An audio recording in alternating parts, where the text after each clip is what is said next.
Madame, Monsieur, bonjour et bienvenue dans Reportage. Nous sommes ravis de vous accueillir en cette première semaine de Ramadan pour découvrir ensemble ce qui se fait dans nos régions.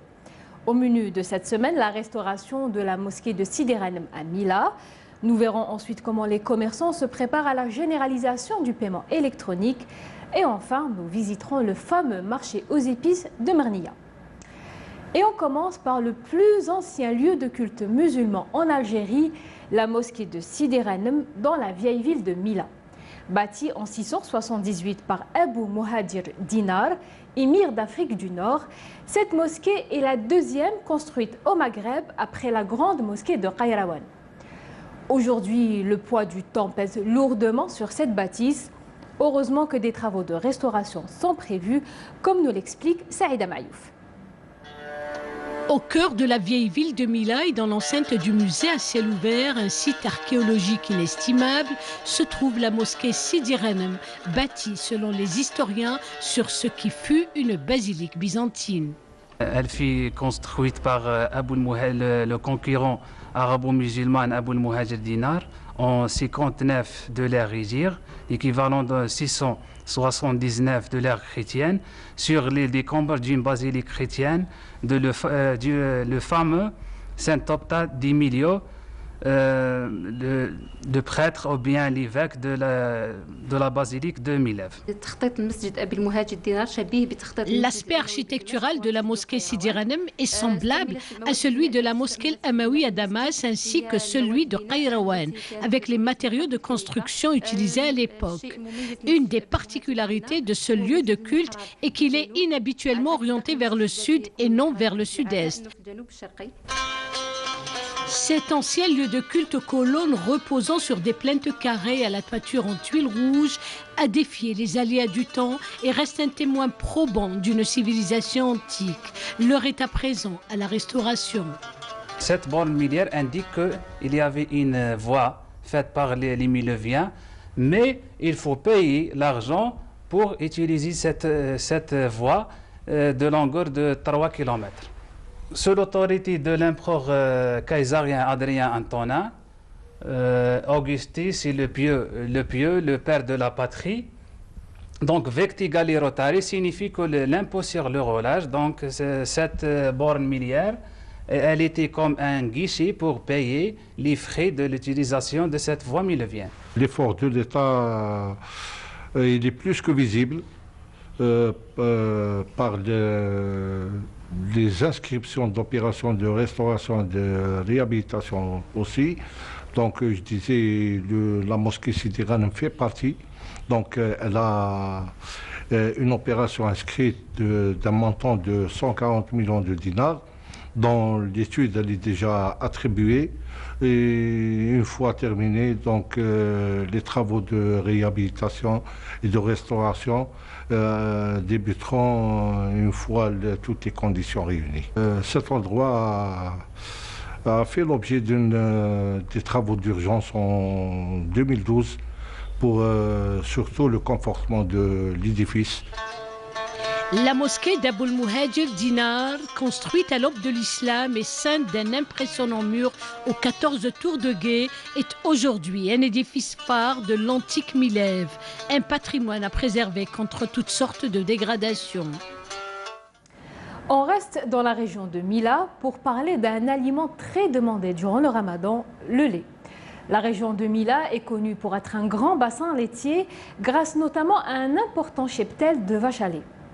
Aujourd'hui, dans la wilaya de Mila, on trouve de nombreuses laiteries qui ont décidé de réduire l'utilisation de la poudre de lait et de la remplacer par du lait cru produit localement. Les détails avec Saïda Mayouf toujours.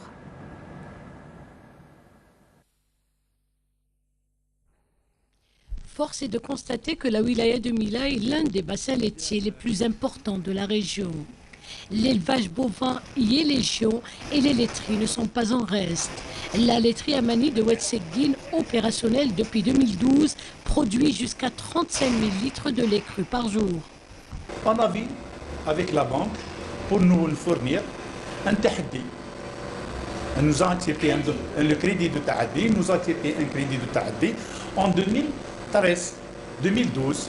On a vu avec des importateurs de vaches, de cheptels.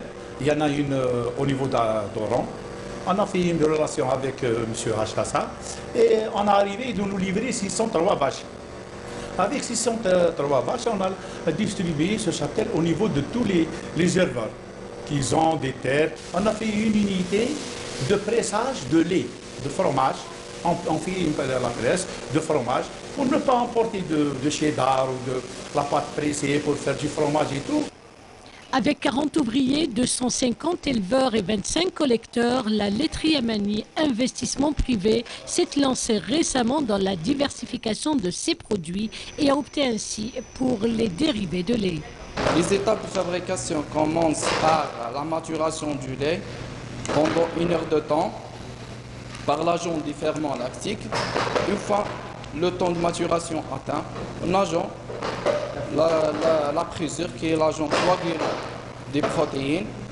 Une fois le lait transformé en masse, on fait trancher le fromage. C'est l'étape de conditionnement du lait. On conditionnait 45 000 litres par jour. Le lait de vache, le lait demi-écrémé et le lait totalement écrémé. Si la filière lait prospère dans la région, c'est surtout grâce à la politique étatique visant la réduction des importations.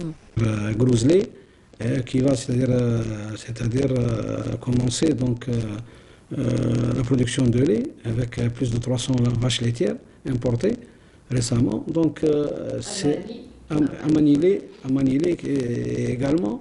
Donc, tout cela, c'est-à-dire ça encourage un peu les investisseurs parce que soit monsieur Daïtra Amani, que ce soit monsieur Ben Hassine Grouzli, que ce soit monsieur Boussouf, à titre d'exemple, les deux Boussouf et Grouzli, monsieur Ben Hassine, actuellement, ils sont en train de réaliser leur laiterie, une deuxième laiterie, c'est-à-dire au niveau de la zone d'activité de Oued al-Othmaniya.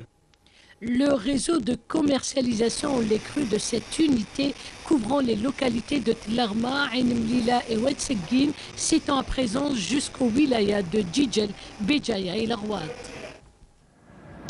Régler ses achats avec une carte de paiement électronique à moyen simple et sécurisé pour faire ses courses.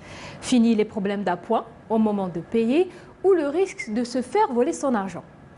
Malgré ses avantages, ce mode de paiement peine à démarrer en Algérie à cause du manque de commerces équipés en terminaux de paiement électronique, les TPE. Une situation qui devrait changer avec l'entrée en vigueur d'une loi qui oblige les commerçants à s'équiper en TPE sous peine d'amende. Samia Bouarour nous en dit plus. Les détenteurs de la carte CIB, carte internationale bancaire ou la Gold Card d'Ahabia, peuvent actuellement régler leurs transactions commerciales dans plusieurs secteurs d'activité. Pour les achats, pour le paiement des factures, pour les réservations de billets d'avion et autres. Le cas de Tariq que nous avons rencontré dans cette grande surface d'Alger Centre.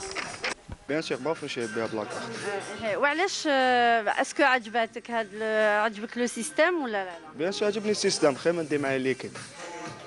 Je préfère نتخلص بلا كارت هذيك خير من ليكيد. CIB, c'est carte interbancaire, voilà, qui a été développée par la SATIM. Et la SATIM, c'est une société d'automatisation, disons, des transactions interbancaires, où il y a plusieurs banques qui sont sous la coupe justement de SATIM. Et SATIM, c'est le leader algérien qui a pu développer ce service au niveau de toutes les entreprises, premièrement, les opérateurs aussi.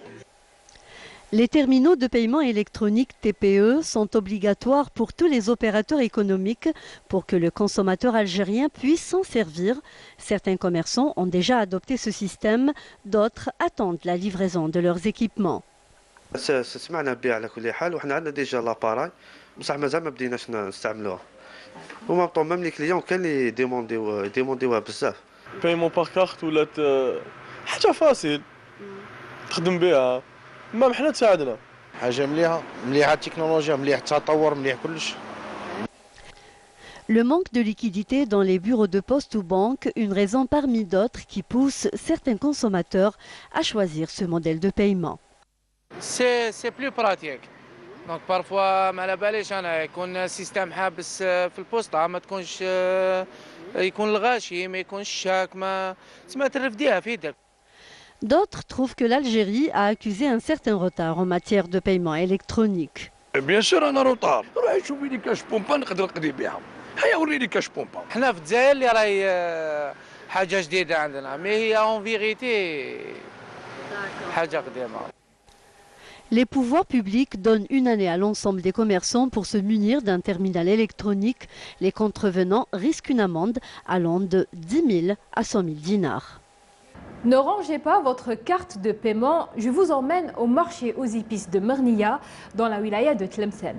Un marché connu des amateurs d'épices et d'aromates car on y vient des 4 coins du pays pour s'approvisionner avant le ramadan. Il faut dire que là-bas, la qualité et la fraîcheur sont au rendez-vous.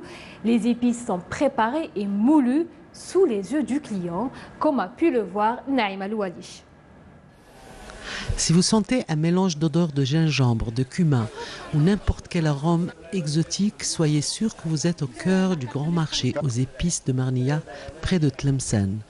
Des pyramides entières sont dédiées aux dizaines de condiments qui viennent de Syrie, d'Inde ou de Turquie. Plus d'une centaine d'échoppes hautement stylisées offrent une harmonie de couleurs qui titille les tentations. Les épices. J'achète beaucoup d'épices que j'utilise dans la harira pour qu'elles soient excellentes. Alors dans la harira, j'utilise la karouia, la kababa, le gingembre. J'ai un budget entre 1500 et 2000 dinars qui vont directement vers les épices pendant le ramadan. Je n'achète pas tout le temps, j'achète tout à la fois et à l'avance.